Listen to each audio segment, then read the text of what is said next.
Ritual. Akala ni Marco, natapos na ang lahat nung nasunog ang kuweba at napatay ang pinuno. Pero ang seremonyang yon ay hindi pagtatapos, kundi pagsisimula ng mas malalim na sumpa. Ang dugo ng alay ay nagising na. Sa lumang kuweba, 3 gabi matapos ang seremonya, tahimik, ang mga bato ay puno ng abo at tuyong dugo. Pumasok si Marco, may sugat pa rin sa braso.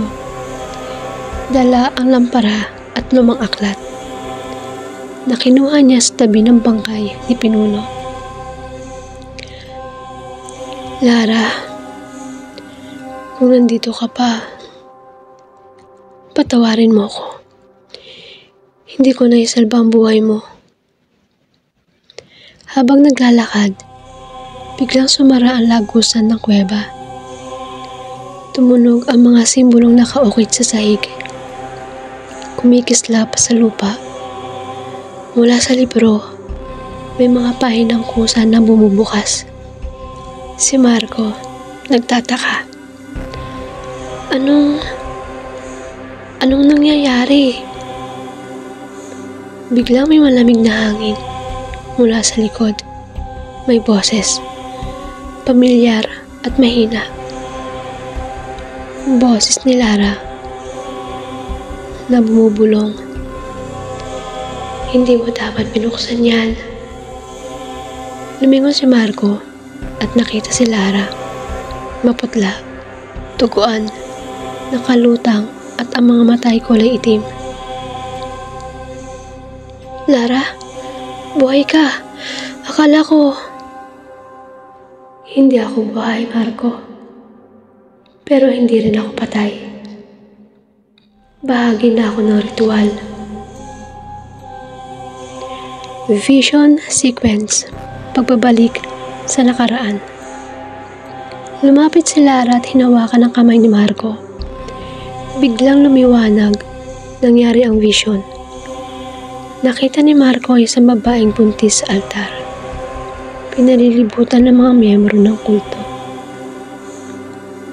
Ang pinuno sa vision.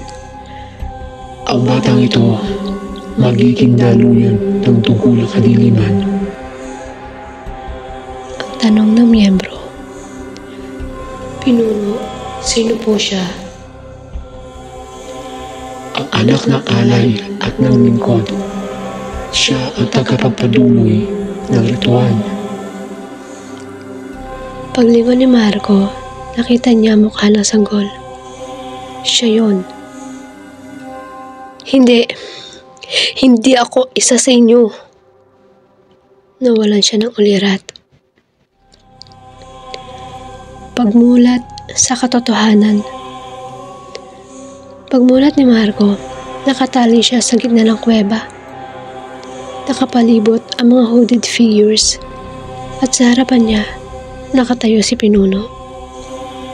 Buhay, pero ang balat ay parang abo at ang mata ay nagliliyab. Hindi mo kayang takasan ang dugo mo, Marco. Ikaw ang susi ng ritual na to. Ang dugo ng alay at lingkod nagtagpo sa'yo.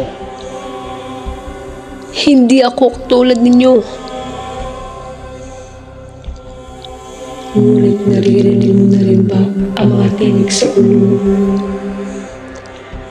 Sa likod ni Marco, nagsimula ang mga anino. Kumikilos, umiikot sa kanya. Tumidilim ang paligid at unti-unting nagliliwanag ang mga simbolo sa lupa.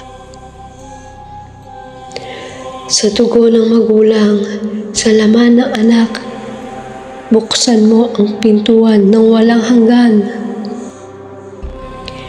Biglang nag-echo ang boses ni Marco. Nanginginig siya habang dumadaloy ang dugo sa kanyang mata.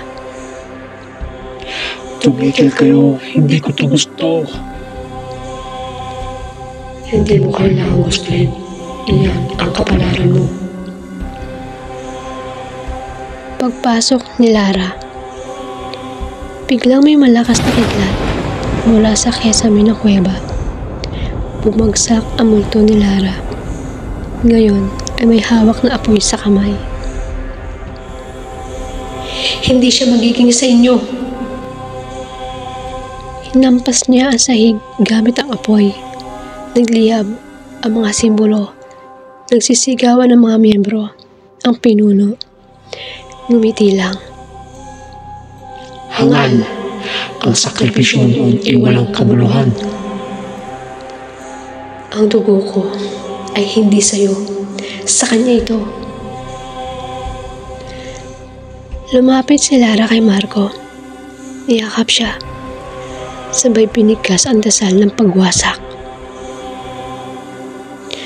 Sa liwanag ng apoy, sa alat ng sakripisyo, putulin ang talikalan ng dilim. Pumuti ang paligid. Isang malakas na pagsabog. Ang mga anino ay naglaho. At sa gitna ng usok, si Lara nakangiti habang naglalaho sa alab. Lara, huwag mo akong iwan.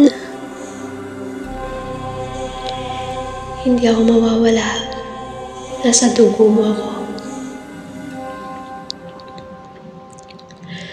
Umaga, aftermath. Nasa labas ng kuweba si Marco, duguan pero buhay. May hawak siyang rosaryo at ang librong itim ngayon abo na. Ngunit sa kanyang braso, may bagong marka, 3 linya pababa. Lara, natapos na ba? Hangin ang sumagot sa kanya. Ngunit sa dulo ng bundok, may batang nakatayo. May parehong marka sa noo, nakangiti.